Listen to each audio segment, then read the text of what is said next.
Escribió Barrantes que Extremadura había llenado la historia y no la tenía, la agotó con gestas y dejó para otros el trabajo de escribirlas. ¿A qué Extremadura se estaba refiriendo?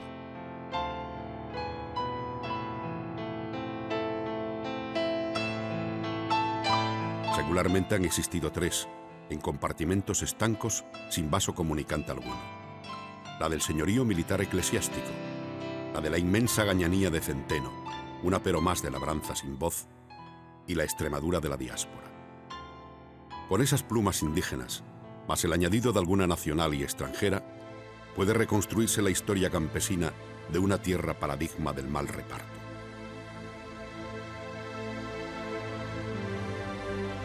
Escritos desgavillados que no compusieron un corpus, pero que utilizaron la tinta común de la denuncia para una reivindicación recurrente talunguadiana. Tierra para el que no la tuviera.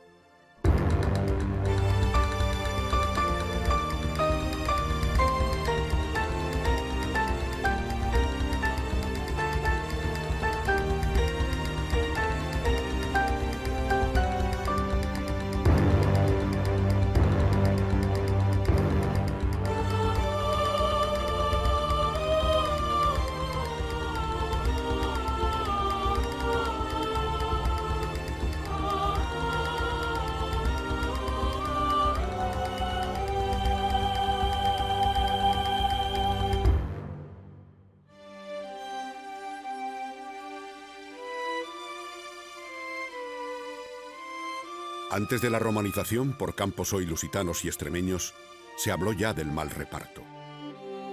Una vez acallados los rebeldes, Roma revistió la fuerza de derecho y colonizó sin depredar. Sacó a las tribus betonas y lusitanas del Neolítico y Extremadura entró en el circuito comercial del imperio.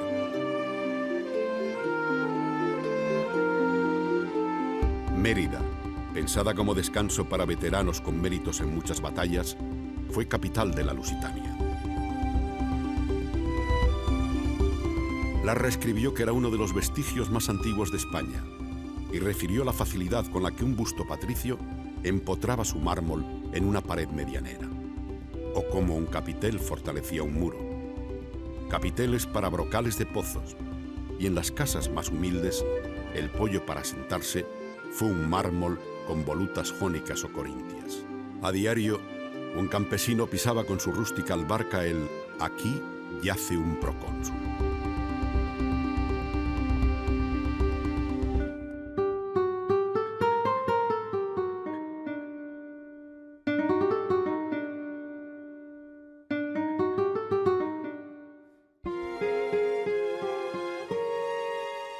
Cambios sociales profundos barruntaban la Edad Media. La escasa energía de los esclavos había sido sustituida por colonos adscritos a la tierra en una relación de esclavitud encubierta. Decayó el comercio y la carestía provocó trasvases de las ciudades al campo, donde era más fácil vivir encomendándose a un poderoso terrateniente. La vida se ruralizó y sobrevino la autarquía. Los bárbaros aguardaban su turno en la historia. Mérida siguió como foco económico y cultural de la Lusitania por obra de la Iglesia, que sembró su territorio diocesano de conventos, iglesias, hospitales y algún poderoso banco, aportando su organización para atender problemas temporales.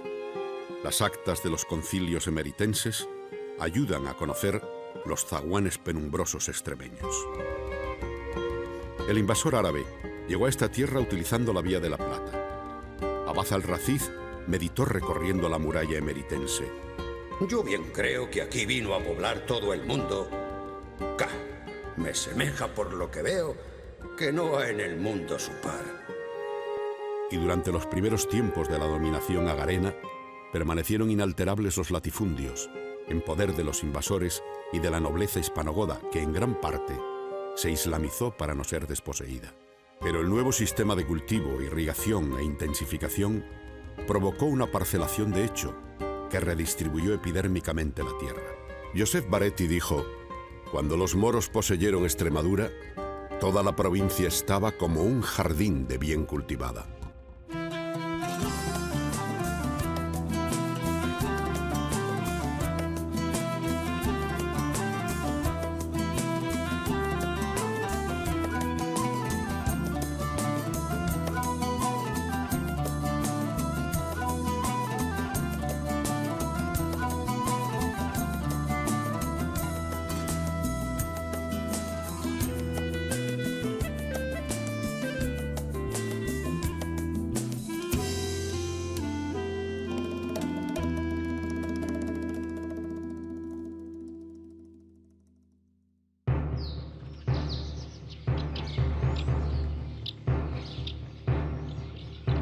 Extremadura fue reconquistada en gran parte por las órdenes militares, pero las tierras de realengo se dotaron de fueros que frenaron los desordenados apetitos señoriales refractarios a lindes y mojones.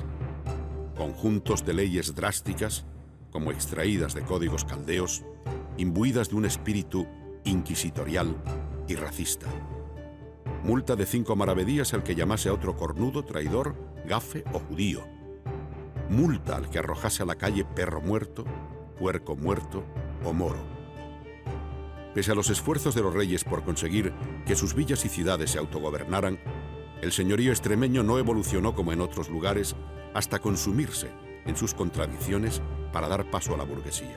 El espinazo que vertebró Extremadura fue de calcificación medieval e imperó durante siglos la ley del que poseía mejores fortalezas y mesnadas más curtidas. Tierra de parcialidades que un adagio recogió: dividirse en bandos como los extremeños. Durante los siglos XIV y XV, la nobleza de esta tierra se enfrentó a los reyes, trastocó dinastías y acumuló más tierra. Los reyes católicos, al fin, transformaron el señorío de Levantisco en cortesano. A los castillos les cegaron las troneras, les limaron las almenas y Fernando controló las órdenes ostentando el título de Gran Maestre. A cambio, concedió a la nobleza la ley de mayorazgo.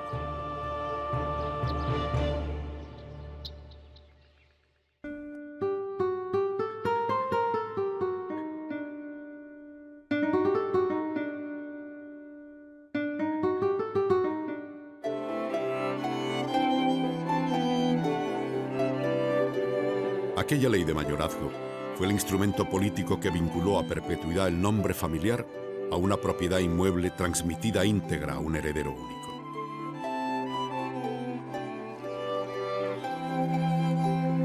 Y para favorecer el señorial negocio de las hierbas y de acuerdo con los intereses laneros de la corona, los reyes convirtieron Extremadura en territorio semicolonial de la Mesta, corralón de invierno para los rebaños ovinos de toda España.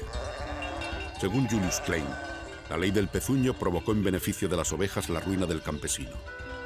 Los rebaños de la Mesta fueron invasores y violaron la herencia sagrada de esa exclusión de toda intervención extraña que había sido confirmada en todos los fueros de las ciudades a partir de la Reconquista. De la mano de la Mesta, los reyes católicos llevaron su poder hasta la Extremadura más profunda y permitieron que únicamente se roturara la tierra imprescindible para que la dehesa no deviniera en bosque impenetrable.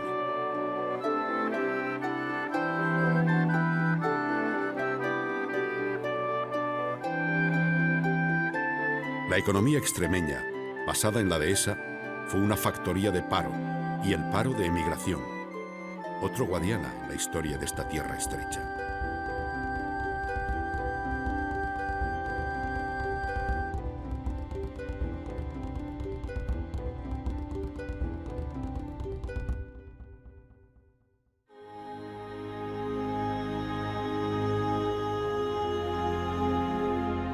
Pero no solo emigraron Cortés y Pizarro.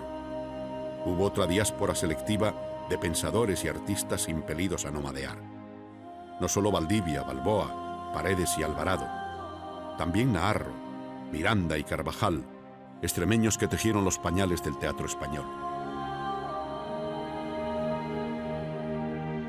También Zurbarán, también el brocense Pedro de Valencia, Arias Montano, poseídos por el gen melancólico y estepario de los pastores betones, la sangre más solariega de esta tierra. Pensadores y artistas que desde su exilio obligado escribieron las más solidarias páginas de la historia extremeña, porque aun siendo de orígenes acomodados, la injusticia les impelió a desplazarse hacia abajo.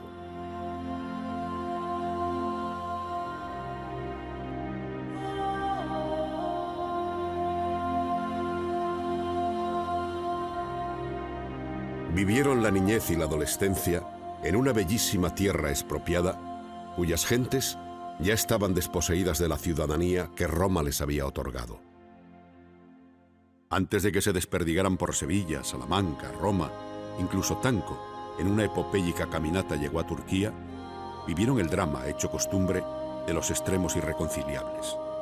El lujo de muy pocos, pagado con la miseria de muchos.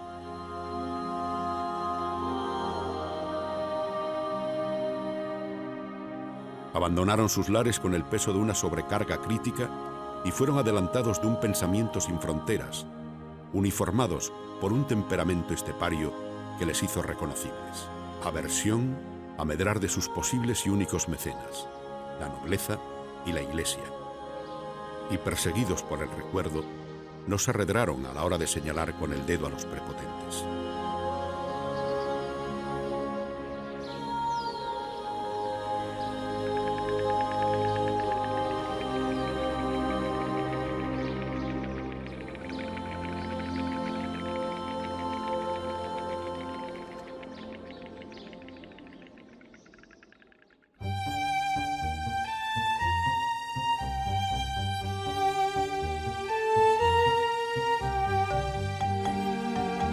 Pedro de Valencia, nacido en Valencia de Alcántara, escribirá el primer ensayo europeo sobre reforma agraria pensando en Extremadura.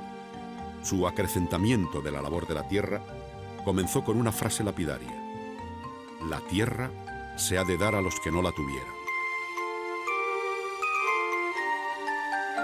Pretendió concienciar a Felipe III de que el desangre poblacional extremeño era el resultado del mal reparto y del mal uso de la tierra, y denunció el latifundio como contrario a la paz social, premonizando al mundo de no poner freno a la codicia, futuros intranquilizantes. Cultivándola en cantidad, orden y calidad que requiere, tendría que comer el vecino. No huiría de su tierra a Indias, sino que cada cual estaría en su heredad, atreviéndose a casarse y mantener casa, multiplicándose y llevando la tierra. Aquesta desigualdad con que unos pocos son señores de dehesas larguísimas y otros, o casi todos, no alcanzan ni un palmo ni un terrón, es la cosa más perniciosa para la colectividad y la que más repúblicas ha destruido y destruirá.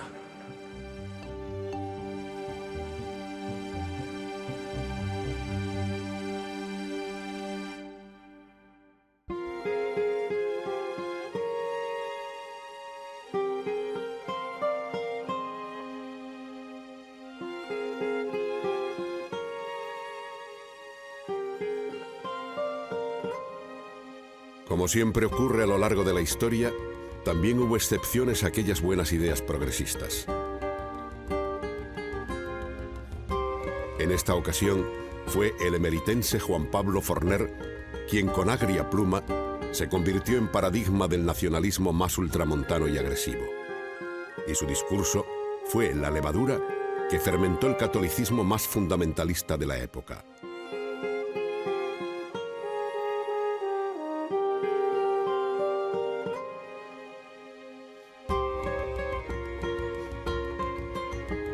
En su célebre oración apologética, impresa por cuenta del Estado, clamó: en vez de razonamientos voluntariosos sobre las leyes, los mejores legisladores.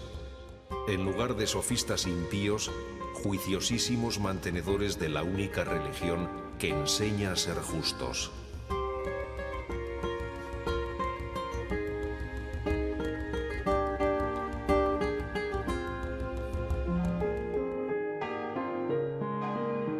Una de las dos Españas aprendió a caminar con el alegato chauvinista de Forner, para el que la renovación humana nunca vendría con las luces, sino recuperándose el cristianismo primitivo.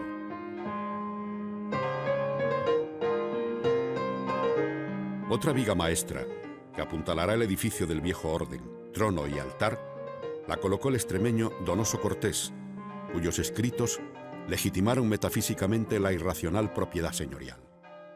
Retrotrayéndose al mayorazgo de los reyes católicos, loó que el reloj extremeño se hubiera parado en la Edad Media más profunda.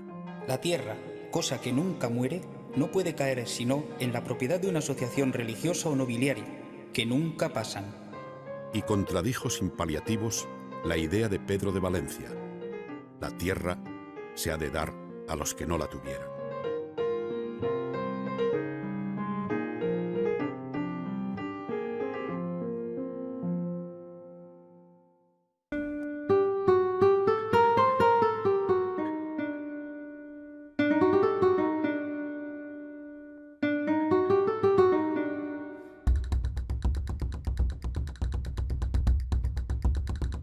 Los reyes Borbones, por primera vez en la historia extremeña, se fijaron en el cruce de caminos más segregado de sus reinos. Ministros progresistas como Aranda, Floridablanca y Campomanes se retrotrayeron al ensayo de Pedro de Valencia, por el que no había pasado el desgaste del tiempo, preguntándose por qué, si la agricultura era fuente de vida en todas partes, en Extremadura era guadaña de la muerte. También Jovellanos en 1795 bebió en Pedro de Valencia, y en su informe sobre la ley agraria se preguntó por qué en tantos pueblos extremeños y andaluces convivían brazos sin tierra con tierra en descanso. La Inquisición calificó este informe de antieclesiástico y conducente a ideas de igualdad. Floridablanca, ministro de Carlos III, quiso estimular en Extremadura la agricultura para que su población, ya muy escasa, según recogieron los primeros censos, no se consumiera. Campomanes abogó porque cada bracero dispusiera de tierra para una yunta, aunque fuera necesario coartar el dominio privado, promoviendo la felicidad pública. 6 años de meticuloso estudio no sirvieron para nada. Tantas veces pretendieron los gobiernos alguna tibia reforma, tantas encontraron la montaraz resistencia de los estamentos privilegiados. Y así, cuando un especialista demostró que se evitarían las plagas de langosta roturando la tierra y rociando con petróleo los enjambres, el señorío sonrió. Ellos eran ganaderos y la langosta era renuente a la hierba y apetitosa del grano, con lo que su efecto solo perjudicaba a los pequeños agricultores y a los braceros.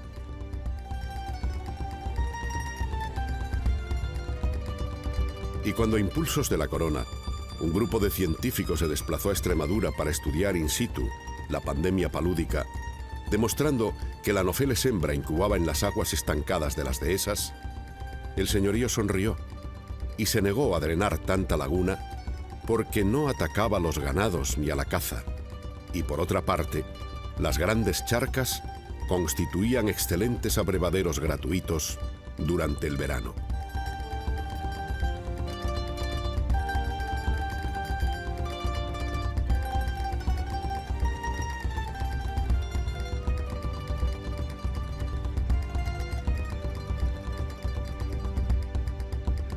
Los gobiernos se cansaron. Lo que ocurría en Extremadura no trascendía. El silencio lo absorbía todo. La poca información que escapaba de la tierra estaba férreamente controlada por el cacique, y apenas alguna pluma española se acercó a esta tierra inmersa en la paz bucólica de sus ganados, cantada por los poetas áulicos del terruño.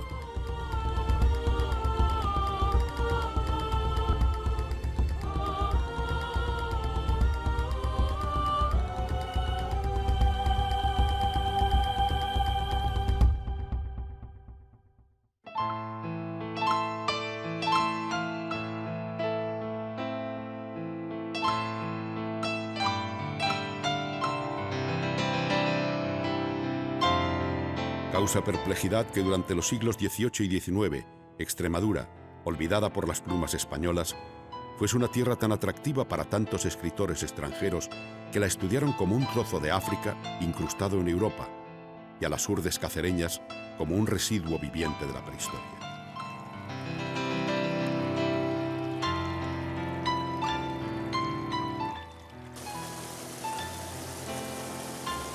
Estos escritores relataron la soledad de leguas sin una aldea o una casa. William Bickford cabalgó 5 horas sin encontrar un alma. Región fuera de los caminos, solo rica en cordeles, veredas y cañadas. Solitarias tierras donde la voz humana no destruye el silencio, escribió Borrow. Aquellos viajeros atravesaron la espesura de la frondosa, refugio de los huidos de la dehesa impelidos al bandidaje.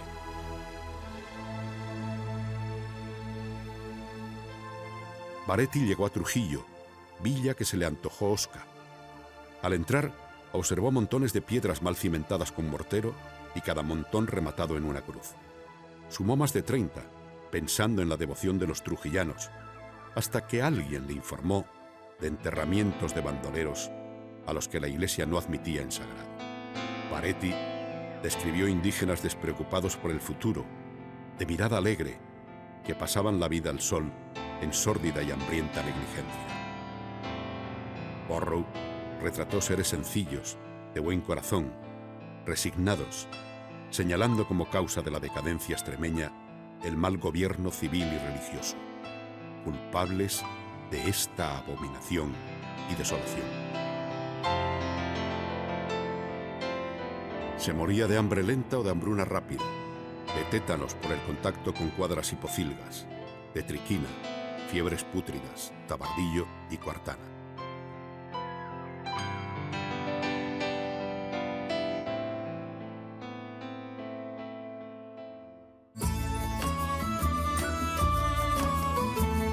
Un escritor extremeño, Meléndez Valdés, fue la excepción a tantas plumas españolas renuentes a escribir sobre esta tierra.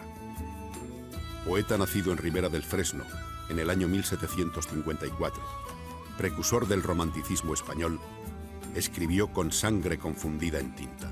Si en Extremadura la ilustración no se acompañaba de mejoras materiales, era preferible abandonar al campesino a su suerte, pues la luz, a secas, haría aún más patética su miseria. La dulzura poética de esta pluma de alcurnia degeneró en diatriba al escribir sobre los privilegiados, envueltos en tinieblas espesas.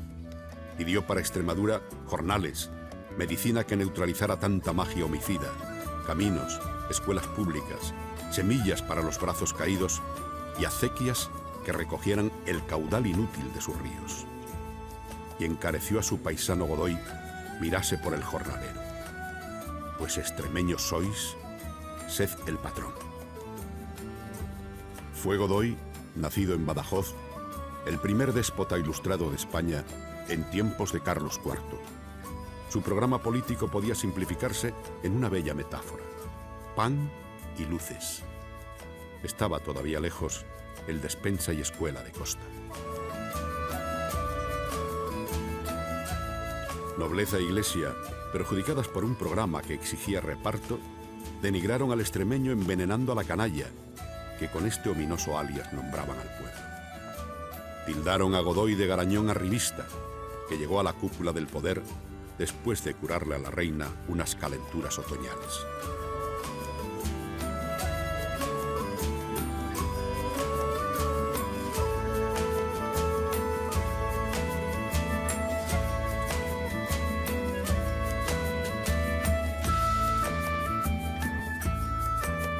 Las formas utilizadas por José Bonaparte para, después de entrar en España, modernizarla y regenerarla, constituyeron una excelente coartada que resucitó el discurso nacionalista y retrógrado de Forner.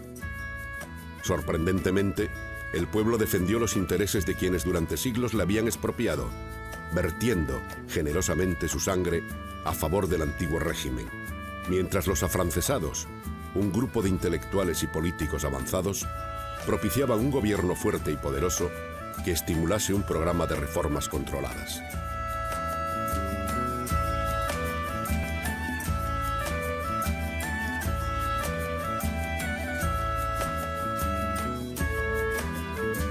Una postura intermedia la protagonizó la sotana más limpia de Europa. La vistió Muñoz Torrero, padre de unas cortes en Cádiz que hubo de inventarse.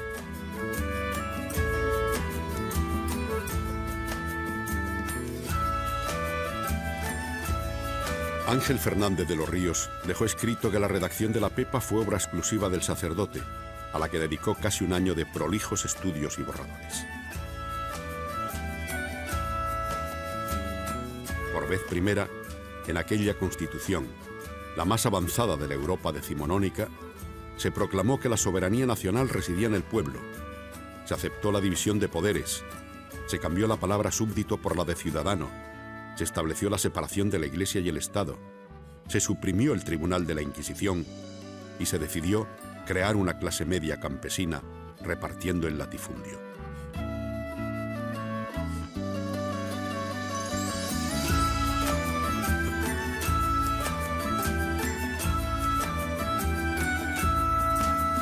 El extremeño José María Calatrava había dicho: declarada ya por el Congreso la incompatibilidad de la Inquisición con la Constitución, no queda más alternativa que o quemar la Constitución o abolir la Inquisición. La intervención de los diputados extremeños en aquellas Cortes gaditanas, dirigidos por Muñoz Torrero, fue tan decisiva en la gestación, tratamiento y votación de los grandes problemas pendientes en España, que dieron argumentos para acuñar el término de las Cortes Extremeñas de Cádiz. Muñoz Torrero fue una de las víctimas del deseado Fernando el VII, personaje psicótico adicto a verter sangre liberal. El sacerdote, en su huida de la ira fernandina, llegó a Portugal. Atrapado y encarcelado, murió como consecuencia de la tortura. En su deseo de regeneración nacional, tal vez no midió el ritmo de su poderosa zancada, de la que se desenganchó un pueblo embotado. Mientras un grupúsculo español gritó «¡Viva la Pepa!», la España profunda forneriana contestó «¡Vivan las Caenas!».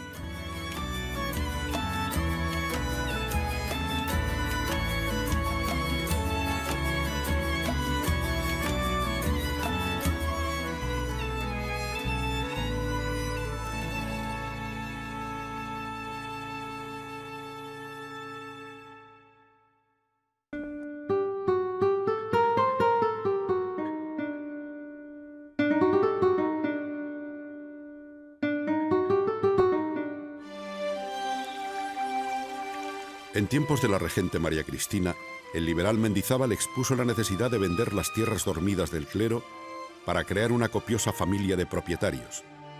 Pero su verdadera intención fue subastar tierras para sufragio de la costosísima guerra carlista.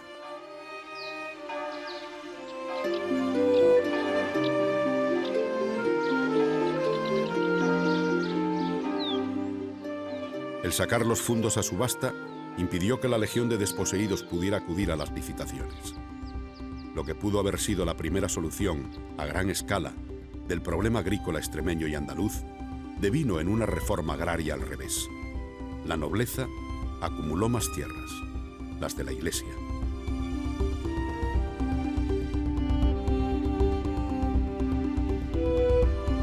Pero si esta desamortización representó un fiasco para la gañanía, la de Madoz hizo aún más estrecha Extremadura con la subasta de los bienes del común. En ellos, el parado, el desposeído de cualquier fortuna, había podido desde Roma cobrar una perdiz, enlazar un conejo, pescar con torbisco, carbonear, recoger setas y cardillo, maquillar el hambre, en definitiva. Para Raymond Carr, la venta de estos bienes constituyó en Extremadura un desastre social. Los nuevos propietarios, nobleza agraria y burguesía de nuevo cuño, cercaron, acotaron, vallaron y alambraron, preservando además sus nuevos fundos con guardas privados, jurados y la Guardia Civil, fundada para acabar con el bandolerismo andaluz y extremeño.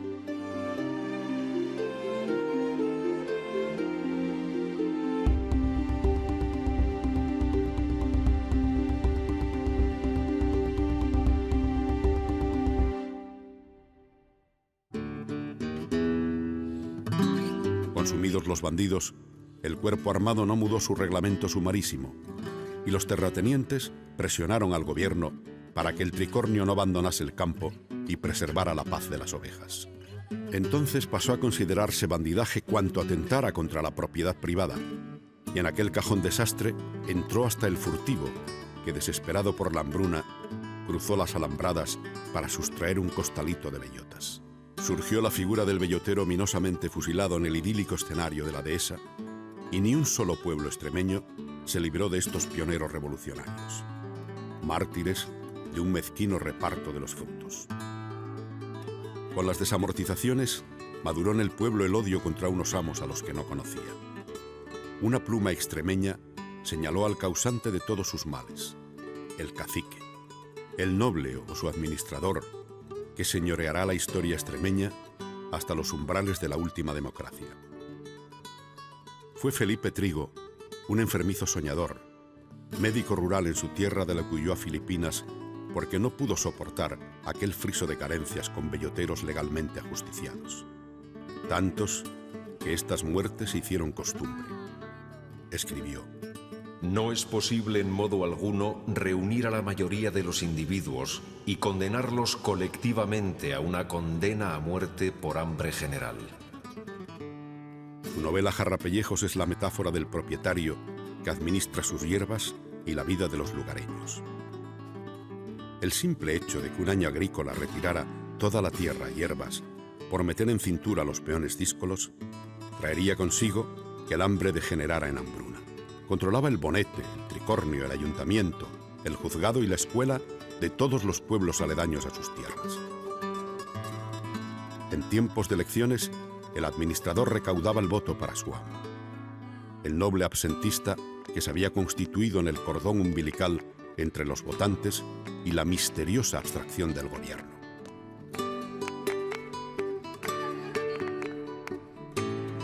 El gran cacique Jarrapellejos lo conocía todo a través de una tupida red de confidentes y chivatos.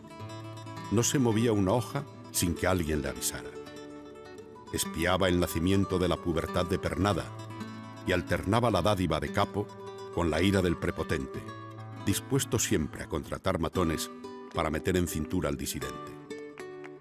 La única forma de protesta era la emigración o el suicidio.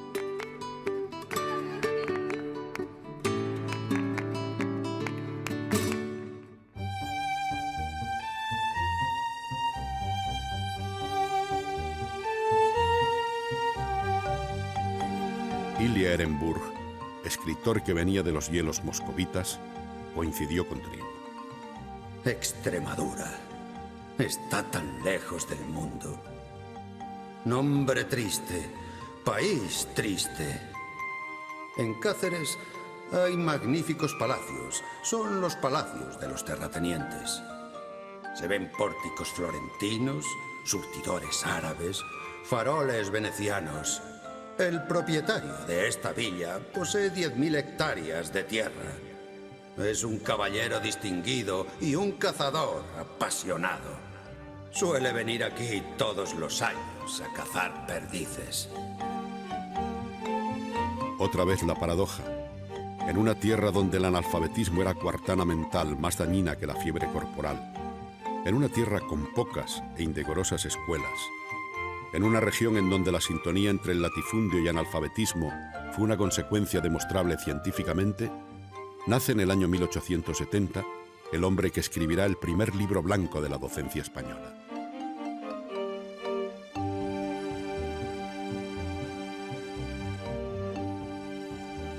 Se llamó Agustín Sánchez Rodrigo y fue natural de Serradilla, aldea sin agua corriente, sin luz eléctrica, sin ferrocarril, con veredas de cabras.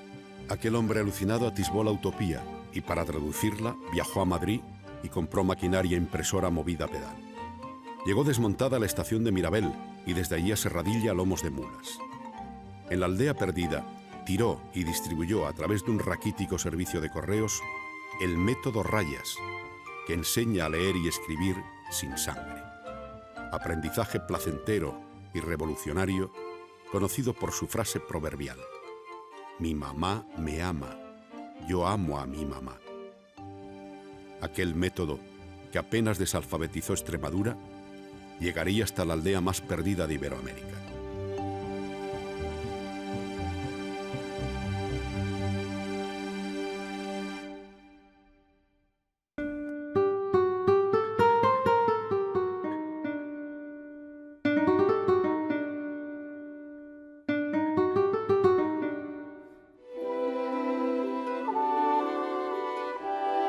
Nobleza e iglesia agrarias confundieron la defensa de sus intereses con las reivindicaciones del extremo revolucionario opuesto, y ambas ideologías, cómplices sin pretenderlo, hicieron la pinza a cualquier intento gubernamental que enjabelgara estructuras de tapial. Cánovas morirá de un disparo.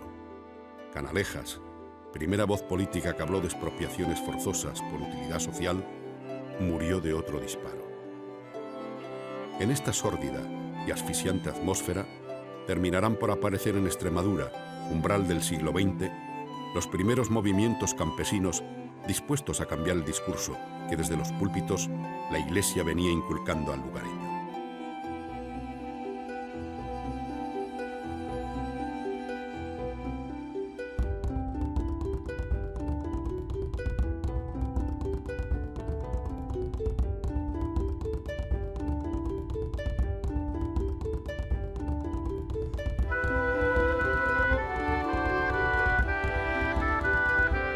Unamuno describió un prototipo de extremeño degenerado por el naipe, el alcohol y las carencias, aún más materialista que el andaluz, más pegado al suelo. Ortega y Gasset le definió como reblandecido y morazo. Ninguno de los dos autores se atrevió en verdad a indagar las causas de aquella degeneración. Durante siglos se programó a unos seres para que les faltara lo que humaniza, trabajo y cultura, y así pudieron hacer de ellos aperos de labranza sin voz. Y los párrocos tatuaron en aquellas mentes blancas el discurso de las bienaventuranzas. Bienaventurados los mansos, porque ellos poseerán la tierra. La de arriba, claro.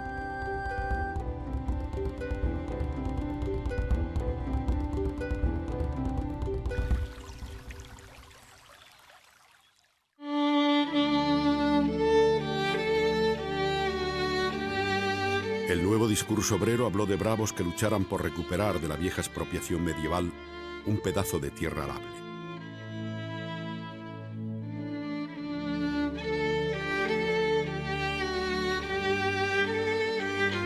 El campesino escuchó que su enemigo no era el compañero, que por más joven o más sano le disputara un jornal. Compañero, con pan, era quien compartía el pan, y todos, acompañándose, señalarían al verdadero enemigo, el cacique. Aquellas mentes blindadas atisbaron entonces que jornaleros, yunteros, vaqueros, ovejeros, cabreros, gremiales y comerciantes eran Extremadura y constituían su miajón, por ser la inmensa mayoría a la que nunca se la permitió hacer memoria. Braceros, jornaleros fijos y medieros se habían venido peleando en el intestino de su misma clase. El espíritu desunido animaba a los extremeños. El nuevo discurso habló del hambre como compromiso aglutinante, primeros gritos contra la dehesa y contra una libertad ilimitada para administrarla sin planteamiento alguno de utilidad social. A desalambrar. La revolución resultaba ya imparable, pero era preciso que el resentimiento de siglos no degenerase en matanza, y el nuevo ideario se llevó a la práctica en Extremadura con una lectura singularísima, peculiar en su expresión identitaria, que no transformó en venganza la extensa lista de agravios, sino que aceleradamente desanduvo el camino desde el individualismo enfermo a la solidaridad descubierta. El extremeño se reconoció como pueblo y juntó sus voces en un coro reivindicativo.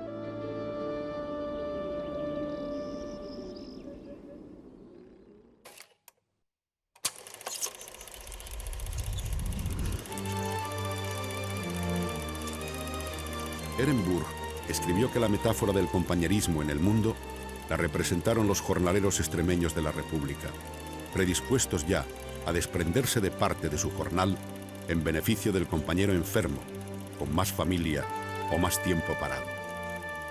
Solidaridad que alumbró una forma de revolución pacífica y que mostró, en tiempos convulsos donde todo se resolvía con sangre, la fuerza de encontrarse como pueblo después de tantos siglos de identidad hurtada.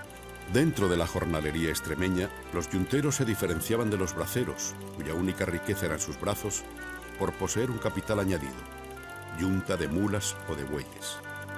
Si un año no había roturación, no solo pasaría hambre la familia del asalariado, sino también la yunta. Este segmento del campesinado retiró del resto de la jornalería para reivindicar la reforma agraria que la República había prometido y que incumplió durante el Bienio Negro. El día 25 de mayo del año 1936 se representó en Extremadura una epopeya homérica incruenta, recogida por Malefakis y por los tratadistas europeos de fenómenos revolucionarios en el campo. En la bella mañana primaveral de 70-80.000 yunteros, se dirigieron con sus animales a las parcelas de tierra asignadas en cada término por la Federación. Aquella descomunal romería alternaba himnos libertarios para fortalecer los ánimos con cantos de siega y coplas. Las filas se fueron desflecando por cordeles, veredas y cañadas hasta encontrar cada yunta o cada zadón la tierra prometida. Aquellos campesinos no la tomaron como rapiña, sino en estado de necesidad y de legítima defensa. Habían decidido que la suerte de un solo yuntero sería la de todos.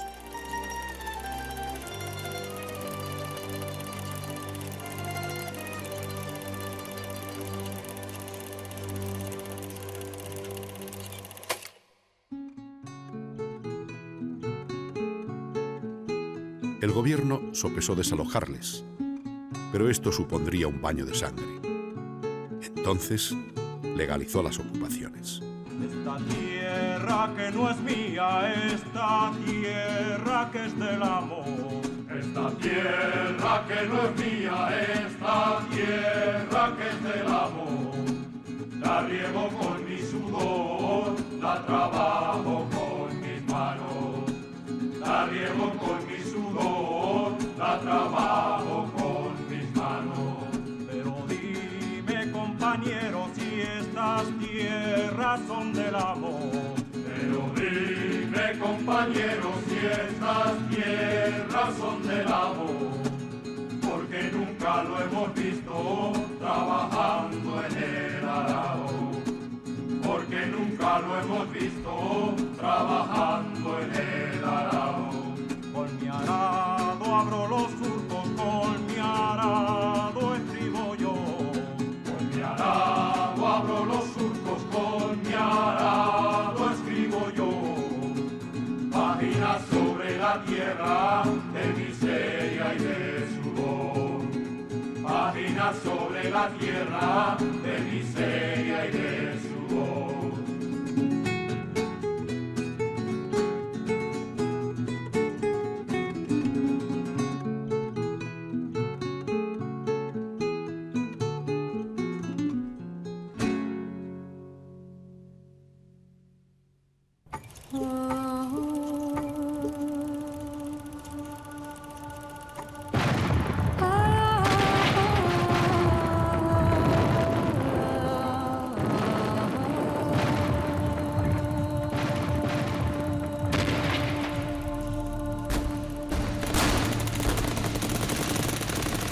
Se cerró en falso el contencioso pendiente en aquella tierra que la gleba conquistó y ocupó a los moros sin que luego el señorío la asociara al reparto.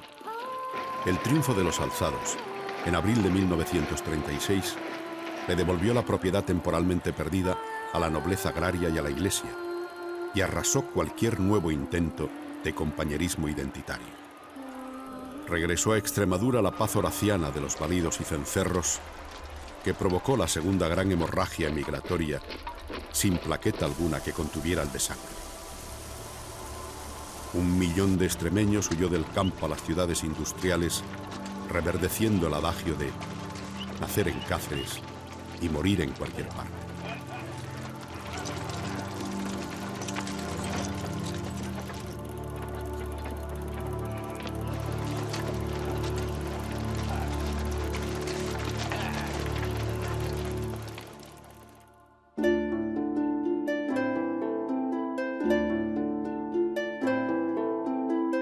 En Extremadura, cada vez más estrecha, resistieron quienes no pudieron afrontar la diáspora por falta de medios o por una lealtad difícilmente comprensible, que, en definitiva, salvó a Extremadura de regresar al útero del bosque primitivo por falta de población.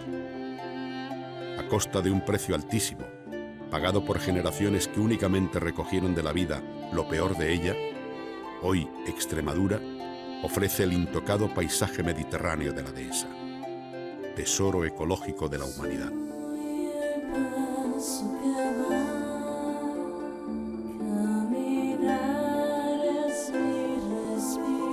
Liberado ya el campesino de su esclavitud al sector primario, puede contemplar hoy la dehesa con ojos líricos, con lontananzas de infinita idealidad que dijo Azorín.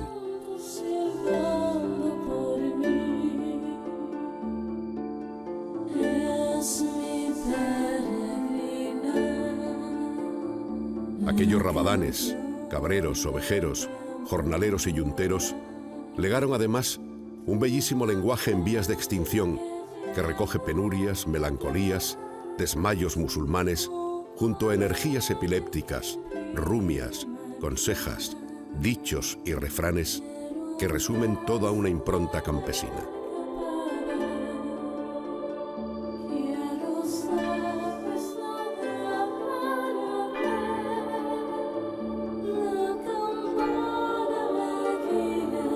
Con aquella revolución épica e incruenta que comenzó una mañana de primavera, el extremeño supo que no era castellano, ni leonés, ni portugués, ni andaluz. A partir de esa fecha, supo ya lo que era y comenzó a escribir de nuevo, en verdad, su historia.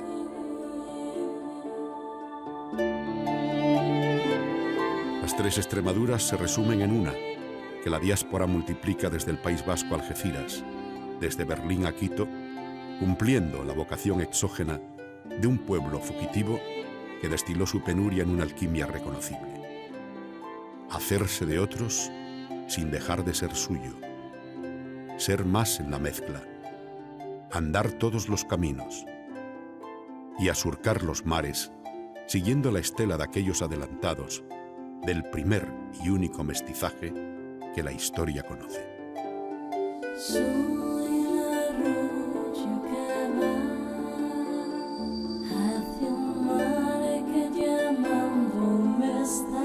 Uno mira estos pueblos, estos paisajes, este ir y venir de sus gentes y comprende de un solo golpe de intuición el argumento vital de esta tierra extremeña.